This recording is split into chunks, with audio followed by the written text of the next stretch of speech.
Hi, welcome to IvyBrain, the talk show for entrepreneurs. I'm your host, Reena Jadhav, and on today's fundraising segment, we have superstar investor Tim Draper. Tim, welcome to the show. Great, thanks for having me, Reena. So is this a good environment to be fundraising? Yeah, actually it is. This is a good time to be an entrepreneur. I think the pendulum's somewhere in the middle, where in 1999 it was fantastic time to raise money as an entrepreneur, as long as you didn't spend it. And then in 2002, it was a very tough time to be an entrepreneur because the venture capitalists had to be very tight with their money. So now the pendulum's sort of in the middle. Okay. And it's a good time to be an entrepreneur. Oh, that's good to know. Any time's a good time to start a business. So the economy hasn't made a negative impact? No. Well, the economy, we don't know exactly what the effect of this mortgage rate thing is going to be on us. But overall, we think that or the submarket debt, right? Right. Overall, I think our entrepreneurs, when there is change like this, entrepreneurs figure out new businesses to start. Absolutely. And so it tends to be a good time to go and start a business, maybe a financial. So you're still investing? Absolutely. Okay. Yeah. So what are the sectors that the big money's chasing? Where's the gold rush? It's hard for me to answer for all the big money out there. And I can't even answer for my partners. Some of my partners are going after clean technology. Some are after healthcare. Some internet consumer deals. I tend to be looking for things that are very critical to a new industry. So they come at a new industry and they can kind of turn it on its ear, or maybe an industry is being turned on its ear. And there are a lot of new creativity that comes out of it. Give us an example. The media business. Of course. The media business has become a big typhoon of chaos. And now it's a really interesting time for an entrepreneur to come in and say, well, wait, it never really worked well this way. Let's try this. And there's now a new distribution channel, so the content people are getting very creative. So okay, all right. Including you. Yeah, that's right, including me. Which is a different show. So that's a good example, yeah. Okay. So let's say I'm an entrepreneur. I have the coolest idea in this media business, and I come to you. Talk us a little bit about the process. What is the VC process like? And of course, speak for yourself first, as well as what is that VC checklist? You know, what's on that checklist? What's critical? What must we entrepreneurs do to get funded? Okay, I'll take you through what historically was the case and move it forward. Historically, referrals were very important. If you were in the semiconductor world and you were referred by somebody who was successful in the semiconductor world, that was always a real positive on potentially getting funded. Now it's a little different. And we have kind of led the way here. At DFJ, we have we can invest in people anywhere in the world. We now have offices all over the world. We have 36 offices. Each of those offices can cover an entrepreneur anywhere. So what we look at is, and certainly somebody in sub-Saharan Africa is not going to be referred by somebody in the Silicon Valley unless there is some other contact there. And so we look at every deal in pretty much the same way. And that is, we look over the business plan and we determine. So that's step one, sending in a step business plan. Get Not us executive a business summary. Plan. It can You're back to business plan. Business plan it can be short. It doesn't have to be an executive summary, but it can be short. It just has to have certain information in it. It has to have where did everybody come from? What are their backgrounds? What are their education? Does this feel like it's something that they were meant to do with their lives? Does the market is the market well covered in there? Do they talk about their competition well? And do they understand what's happening in their market? So then once we get those business plans, we look them over, and our first cut is can this be an enormous business? Can this be a global monster business? Define enormous. What number are you looking We at? are looking for a market size, total available market of over $1 billion. So they've got to be able to get into a market that's big enough so that it can justify a large value to the company long term. Once that's done, once we figured out this is a big enough market, we look at their approach to the market, and are they going in a way that can start peeling off a market for them, a big piece of that market for them. And if they've gone in and done that, then the next step is, is the technology feasible? Is it reasonable? Does it look like it's going to be a good enough opportunity? And then we'll meet them. And then it's pretty much all about the people. If they've made the cut to meet, generally it's about, are the individuals completely driven to do what they're doing? Is it motivation? Are they just opportunistic, like, hey, this is an opportunity for right now? Or is this deep in their soul something that they want to have happen on the earth, and they don't care about the money? It's just like, go, go, go, this has to happen. That's one piece. Another piece is, do they all get along? Are the individuals, are they talking over each other, or do they have enough respect for each other to kind of say, okay, well, then now we're going to talk about the technology, and let us have our CTO talk. And why is that you important? get a sense, well, because if they're already fighting, then ultimately the business will fall apart for people reasons. And that tends to be that's the worst case scenario. The best case scenario is you have very driven entrepreneur. He's surrounded by people who just totally believe, and they're just going for it. And so you don't like tension and you in the you can sense that in the meeting. Then we decide whether we're going to go forward, and our decision process is a little bit tricky. Our decision process requires a group of us, and different partnerships work this differently. So we can't just individually say, this is a deal we want to do.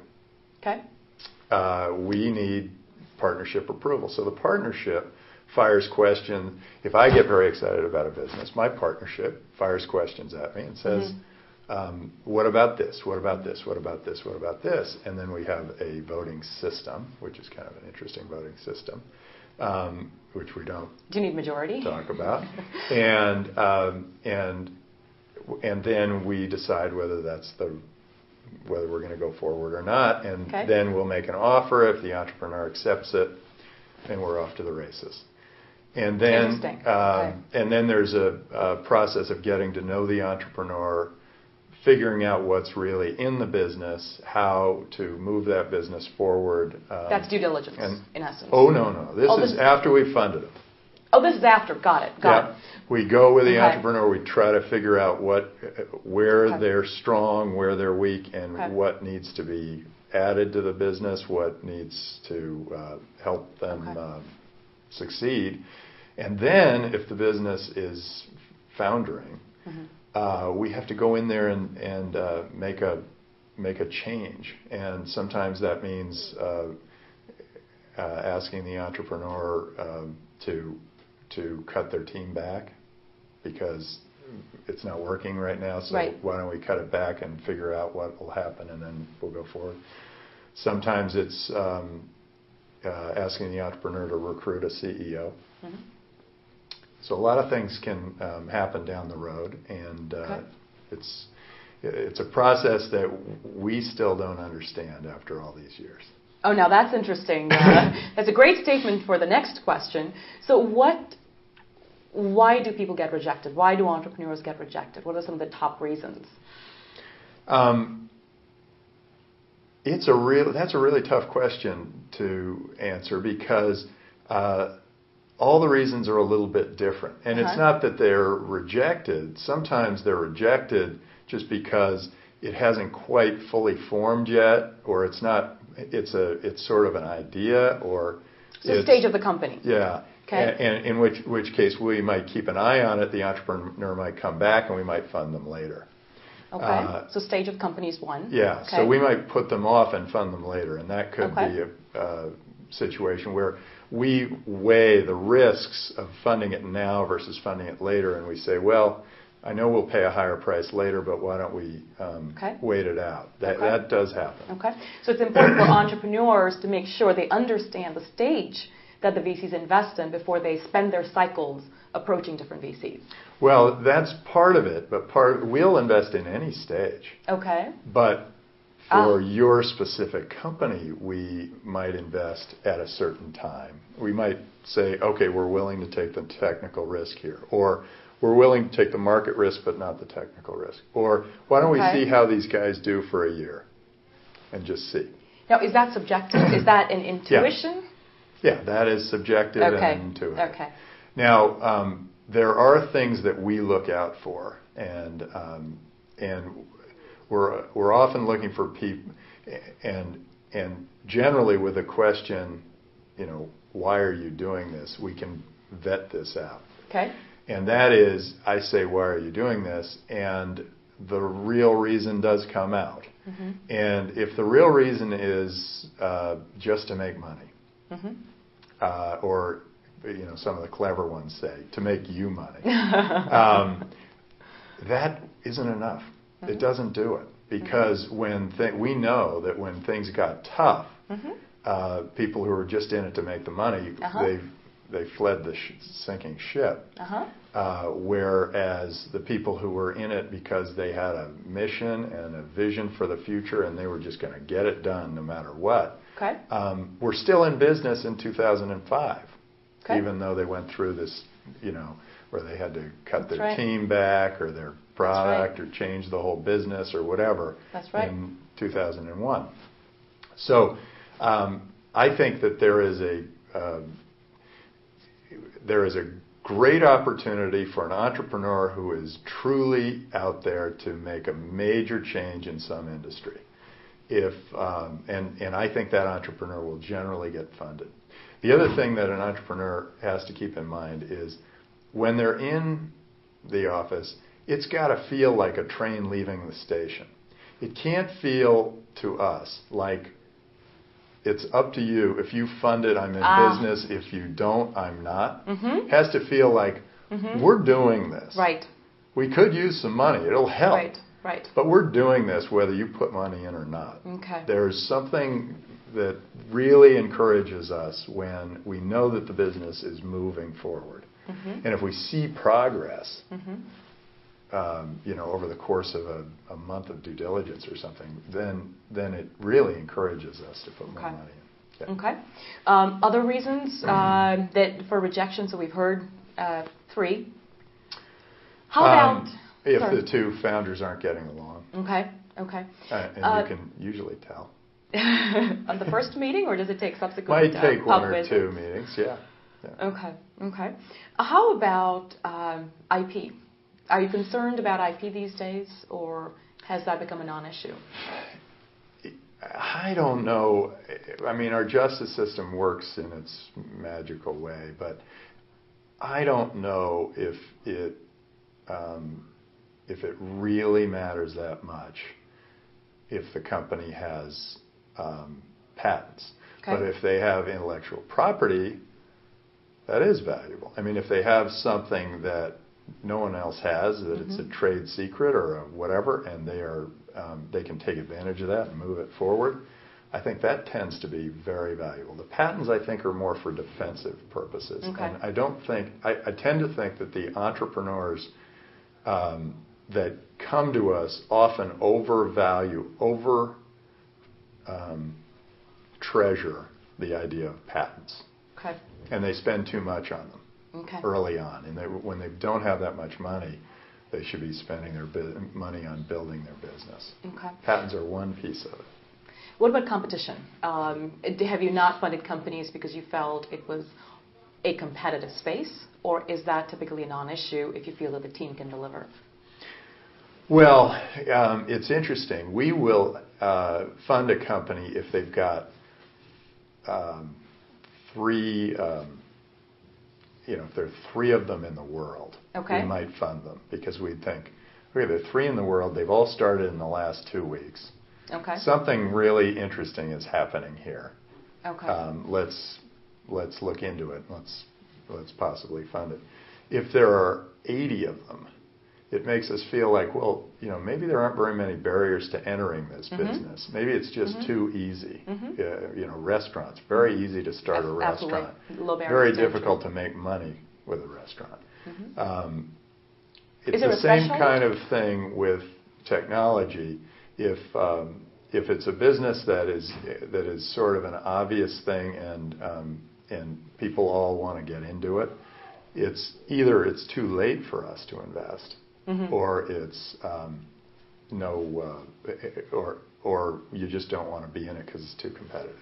Is there a threshold? Is it 5 competitors, 10 competitors? No, there isn't. But there is.